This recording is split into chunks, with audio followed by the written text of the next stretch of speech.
So good afternoon. I'm Jana Martin, Associate Director of the Language Institute at the University of Wisconsin in Madison. I'm happy to welcome you to the fourth session of our Spring 2023 series of the Language Collaboratory. The Language Collaboratory is a partnership for the advancement of intercollegiate dialogue and a teaching of languages and cultures, driven by language centers and institutes at the University of Iowa, the University of Michigan, the University of Minnesota, Michigan State University, and the University of Wisconsin-Madison. Our aim is to provide collaborative professional learning opportunities for educators of language, culture, and literature at the 5 institutions. The Language Collaboratory spring sessions focus on situating language programs, language learning and instruction in a rapidly changing world society, responding to the needs and wants of spaces beyond the classroom. Specifically, our discussants will address ways of preparing students for success after they graduate, as well as increasing understanding of what success entails post-graduation. You're invited to contribute to what we hope will be a lively discussion. Next slide. The sessions will be recorded and made available through the YouTube channel for the Language Collaboratory. We encourage you to subscribe to our channel to receive updates when new content is available. We ask that you mute your microphone at the outset and that you use the tools in Zoom to contribute questions and comments in the chat. During the open discussion period, please raise your hand virtually prior to activating your microphone. Closed captioning is available through the live transcript button in the Zoom menu bar. Today, we will hear from Dominique Butler-Borruat and Mabel Rodriguez, Residential College at the University of Michigan. The title of today's session is Language Beyond the Classroom, Engaging with Communities of Migrant Workers and Asylum Seekers. Next slide. And before we begin, I would like to encourage everyone to share with us your ideas for future Language Collaboratory session topics. Our sessions are usually held on Mondays or Thursdays at 3:30 Central, 4:30 Eastern Time. You're welcome to reach out either to Adolfo Carrillo Cabello at University of Minnesota or to Jana Martin at University of Wisconsin-Madison. And at the end of today's session, we will share a link and we'll invite you to provide feedback about the session. Please consider providing your input. We appreciate your comments and value that very much. If you're interested in leading a session, you can also provide this information in a survey. And now, with no further ado, let's begin.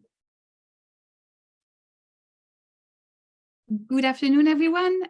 Thank you, Jana, for this introduction. But before we start, Mabel and I also want to thank Adolfo Carrillo Cabello, who organized this session behind the scenes, and also Filomena Mitchen. I don't know if she's attending today, but she's from the University of Michigan Language Resource Center, and she's the one who invited us to talk about our service learning course for this session. And so, as you know, our session is entitled Language Beyond the Classroom, Engaging with Communities of Migrant Workers and Asylum Seekers. So first, let's take a brief look at what topics we are going to cover today. So we will start by briefly explaining the 3 principles that provide the theoretical framework of community-based learning, and then we will talk about our respective courses. We will give you just an overview. We're not going to go into many details because we want to focus on best practices, challenges, and reward, which we believe actually are the most important aspects to consider if you are thinking of developing a research course. And we will make sure to leave time for questions at the end, but we did think that the session was a little bit longer, so we will have to perhaps cut a few items and speak really quickly. So as an introduction, we could say that actually, obviously, it's no longer necessary to make a case for community-based initiatives. We all know they bridge formal education with real-life experience.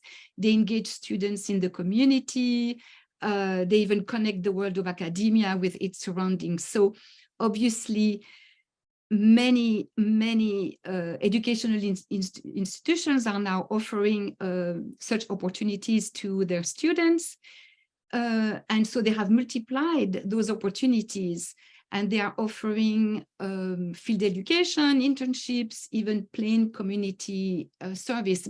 And of course, they are also offering academic service learning. And it is that type of program, academic service learning, that might actually be the most challenging to develop, to design, because three types of learning have to occur: academic, experiential, and civic. And so those three types have to intersect and inform each other.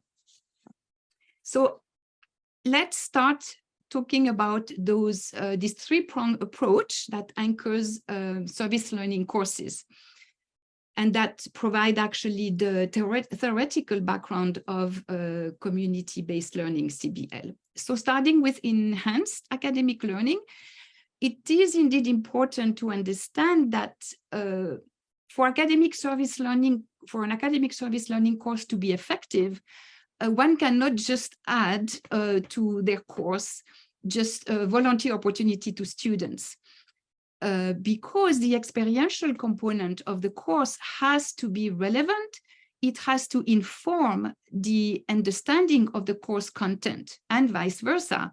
The service in the community should therefore provide opportunities for students to apply, to contrast, to complement the traditional learning resources in the classroom. So when Mabel and I talk about our respective courses, you will be provided with examples of that. The second pillar is meaningful service to the community.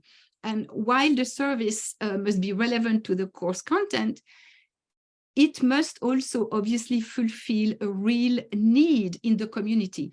And students need to feel that there is indeed a need, that it is meaningful. So when both the community and the students benefits, then the gain is mutual, and it is this reciprocity of gain that is essential to the service learning. And lastly, the last component, reflexive pedagogy to foster civil learning. This entails being aware that, of course, examining and interpreting one's own experience spawns new understanding. So this third component should therefore prompt students to reflect on their academic, experiential, and civic learning in order for them to process their experience. So after this somewhat theoretical introduction, I'll give the floor to Mabel, who will talk about her course. Mabel? Yes. Hello. So thank you, everybody, for bringing us to the language collaboratory. I was very exciting to be here. So my first slide is about the chronology, and obviously I'm not interested in talking about the chronology of the course in detail. What I want to highlight is that all of these community language experiences and courses are organic. They come from the creation of a true connection with the community that sparks an interest, an academic interest, and you try to organically create a course that responds to community needs, as Dominique said, as well as academic and pedagogical needs that you have at the university or your own personal interest in academia. But because it's organic, it's not in the academic bubble. These courses evolve. They evolved as community needs change. They evolved as student interest change or personal interest. In my case, the course that I'm going to be describing started out of spontaneous conversation with a colleague, and then evolved into a collaboration with the English Language Institute, and then died in terms of academic service learning this year because the migrant needs were being met in a more viable manner by another community agency. So understanding that these courses have a life of their own that's beyond your control is important to understand when you start going into these type of learning experiences. So my course in particular is a 2-part course. It's a spring course, which is 3 credits, and a summer course, which is the community learning basis. In the spring, it's a race and ethnicity.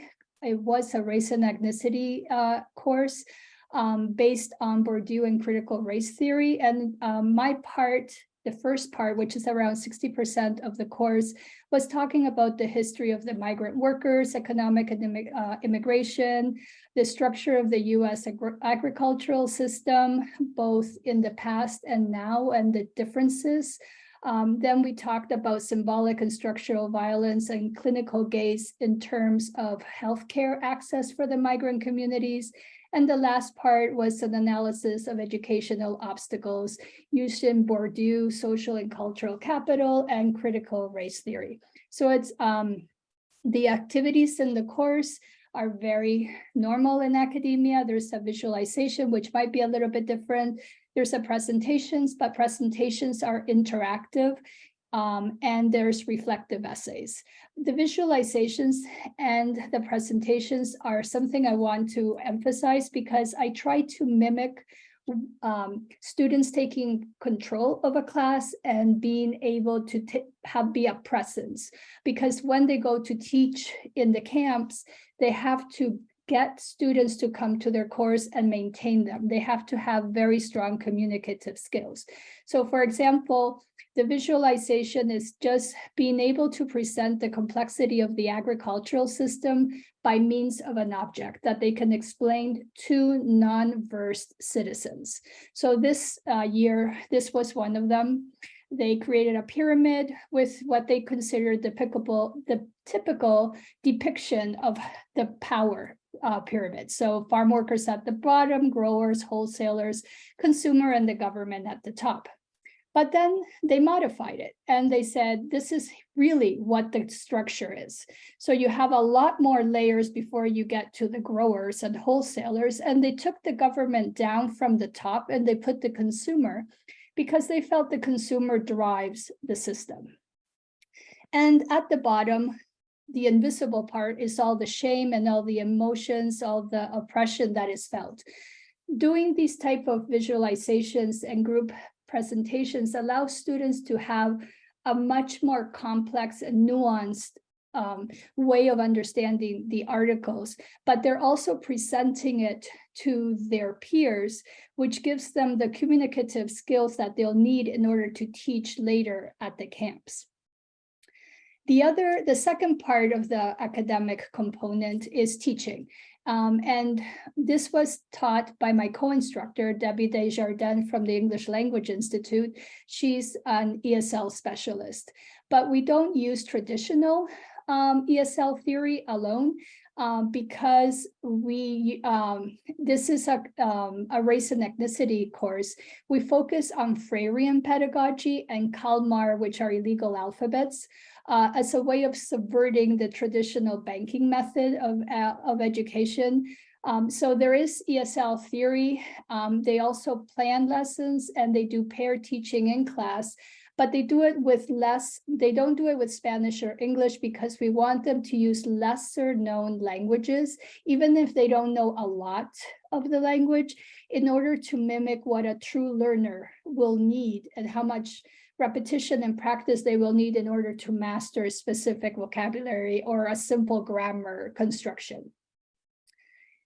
The summer is another 1 to 3 credit course. And the reason we had the difference is because the credits are very expensive in the spring and summer. So we were trying to help students. They still had to do the same amount of work, but they didn't have to pay as much.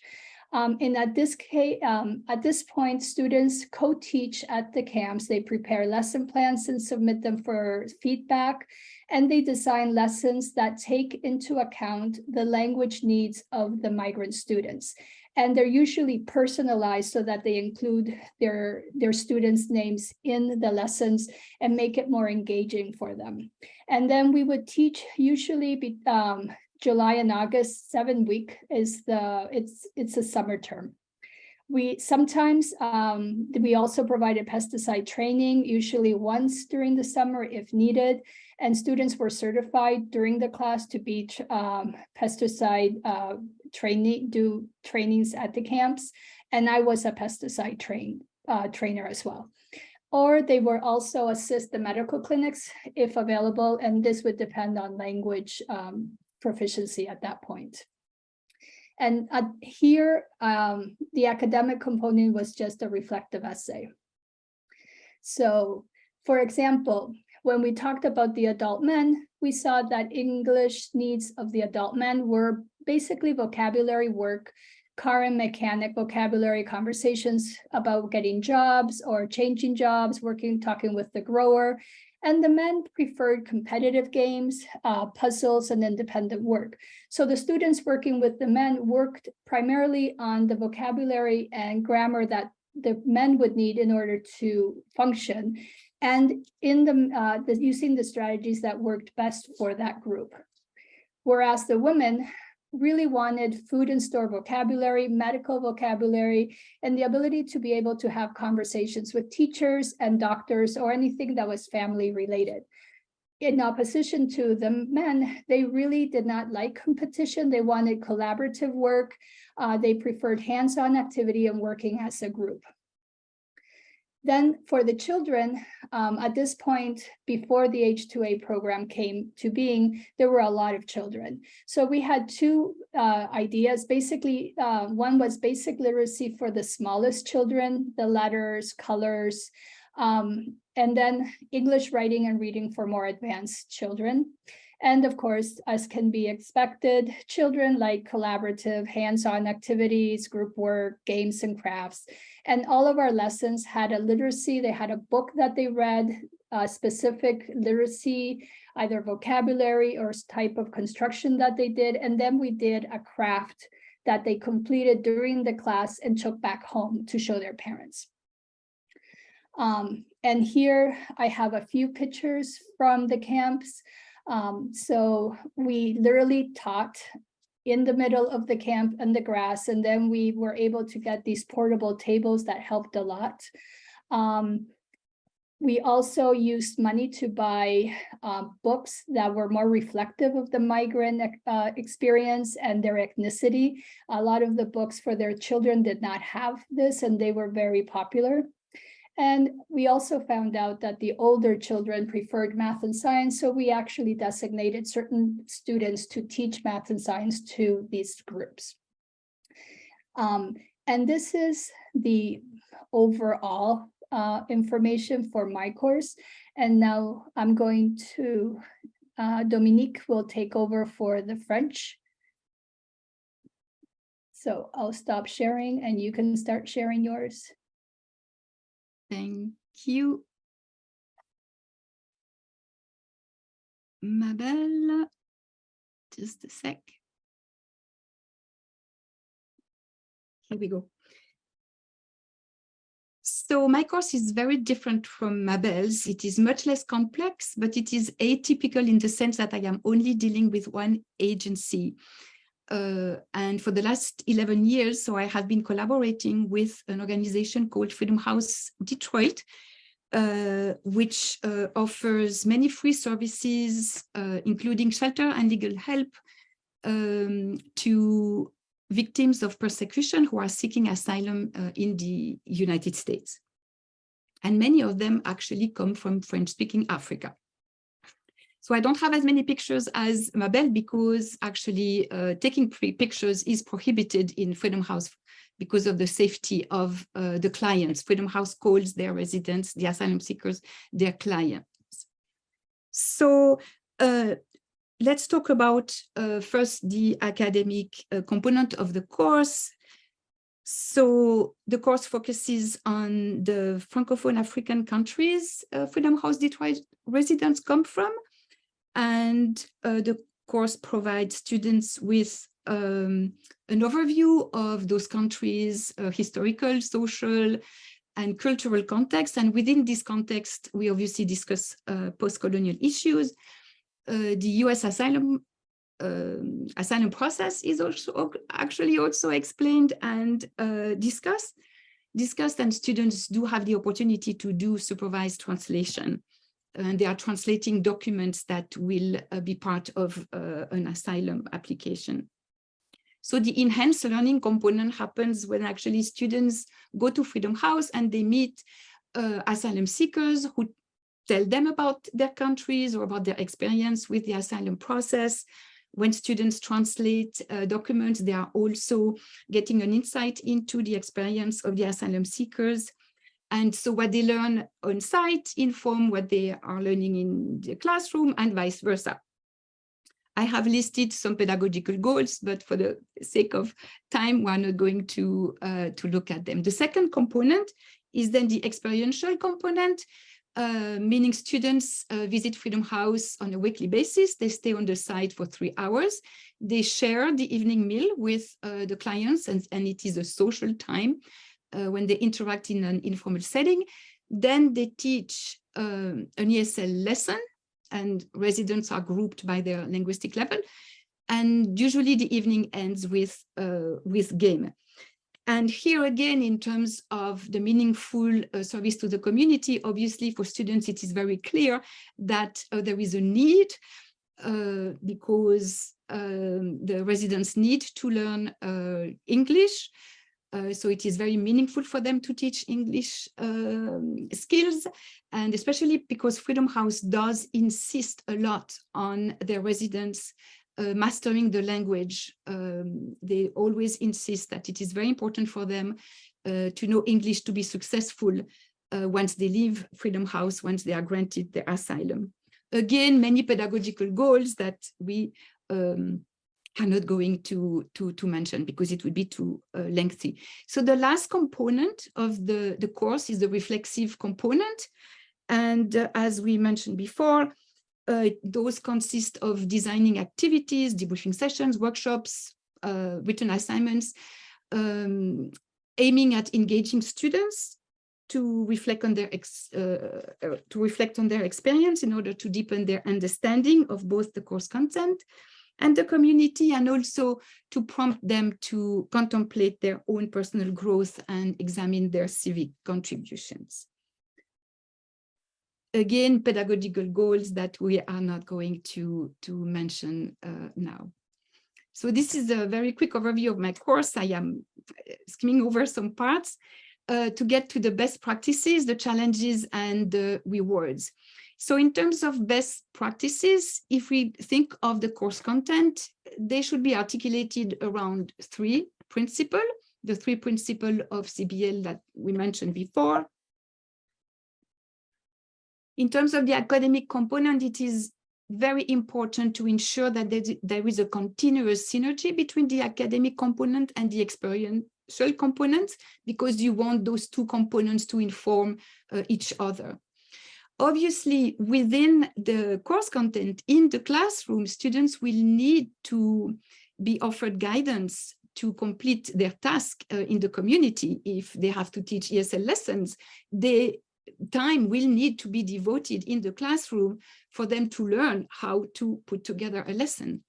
And obviously, in the course content, it would be also important to devote time to the reflective component by designing assignments that elicit meaningful reflection. If we look at the second component, and we look actually at students, so it will be important maybe to select students. I have to select students, not Mabel. I'm not going to explain why. It's also important to ensure the commitment. It's very important to take time in class to prepare them to enter and exit the community. Again, to train them for their role in the community. Sometimes they may need a special training session. It is the case for Freedom House. They will need to get a trauma training. And obviously, students need to be prepared to know how to react in unexpected situations, and they will have to remain flexible. And another component which usually does not exist in a regular academic class is that the instructor has to monitor the student experience by incorporating structured debriefing sessions to deal with the emotional stress of students, to empower students. So this is an additional component. Regarding community partners, it's important to build and sustain connection to community and community partners. It's important to select your community partner really well, or partners, because the relationship has to be mutually beneficial. It's important to have a contact person in each of your agency. It's important to clarify expectations. You may suggest to sign a memorandum of understanding. This is what we do with Freedom House. So there is no misunderstanding between the service that you are offering and the service that the agency is expecting to receive. And obviously, monitoring the service with debriefing session is important to ensure that the agency's needs are met, and also that students can perform their tasks, that the agency is ready to welcome students. In terms of logistics, I'm sure you can guess that a couple of those points, but something maybe we're not aware is that you may want to inquire about your institution policy on sending out students to the community. Some institutions require for students to sign a contract. Organizing transportation is self-explanatory, and obviously ensuring funding through grants or course fees. Mabel, do you want to? Just very quickly, in my course, and you can go to the click, I try, and you can go through all of them. Basically, everything I do in the academic portion is trying to mimic what students will need to do in the ESL. So it's very interactive. Their student presence is very strong. They lead the discussions, they teach the lessons, and I try to make my classes very fun and interactive, because when they're teaching migrants that have been working for 10, 12 hours, you have to be able to make the class fun and interactive, or they will not go to the class. So this idea of the synergy has to be not only in content, but also in the type of abilities that students will need to be successful in the field. And go ahead, Dominique. So in terms of instructors, there are many, many different challenges, of many different nature. Professional, of course, everything is professional, but you might want to think of the difficulty balancing professional responsibilities and coordination of the service component, because to organize, to set up a course like that requires a lot of time before the course, before you teach the course, and then when you are teaching the course. And you may have to be on site after hours, you may have to be on site on the weekends or in the evening. So this is an aspect to consider. And also, especially if you are on a tenure track, you might want to consider that some institutions do not consider service learning courses as scholarships. So if you're on the tenure track, you may want to make sure that this is not going to work against your promotion. Pedagogically, obviously, there is a need to adjust for different levels of student readiness, difficulty assessing student work. You need to be prepared to know about the SL approach. And obviously, it is not always easy to help students cope with the emotional component of the experience. Logistically, again, there is an increase in increasing difficulty to recruit students because they have access to many, many opportunities. And we talked already about funding, material, transportation, and instructors.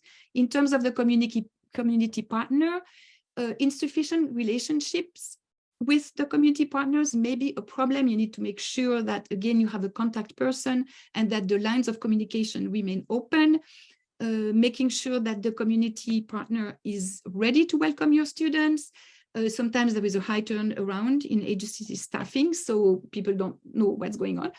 And also another aspect that both Mabel and I are experiencing is that sometimes the community members do not take advantage of the service, or not in a consistent way. So we need to make sure that the agency indeed, for example, in my case, reminds the clients that they have their ESL lesson with students. Again, Mabel? You can do the first one. And for flexibility for the migrant course, we teach outside. So we heard weather will cancel classes, tornado warnings, rain. If other community agencies are at the camp, you have to be able to transition to helping the other agencies instead of teaching your own class. And as Dominique said, sometimes workers don't come in till 9, and that's our curfew. We have to leave by 9:30. And sometimes you have new people coming in and out of the lessons because unlike Dominique's, this is a volunteer ESL class.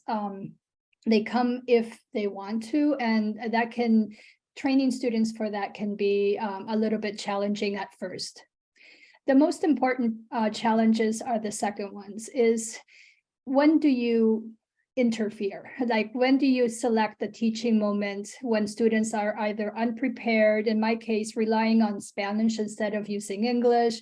When do you step in and make it a teaching moment? When do you let them figure it out by themselves? So that figuring that out is difficult. The emotional component, Dominique has already mentioned, and I have 3 other ones. So one is the savior complex, that students come in and they think they're going to fix everything, but the reality is we're teaching ESL for 7 weeks in a course, and I need to be able to help them see the importance of what they're doing, but without diminishing the fact that they're not doing much to change the system. So finding that balance. Another issue I find is tunnel vision. They're so focused on teaching ESL that they forget to engage with the workers, with the migrants, understand and reflect well on everything, how this relates to the academic spring session. And I grapple personally that with community benefits, I always feel that our students gain much more from the experience than the community, and that is a difficult realization sometimes.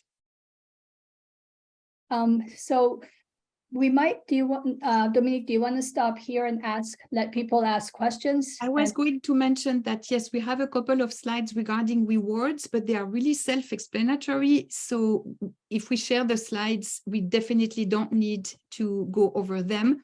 But just, of course, there is impact on the community, on the students, on the instructor, and even rewards for the institution. So I'm going to stop sharing because I know we're running out of time.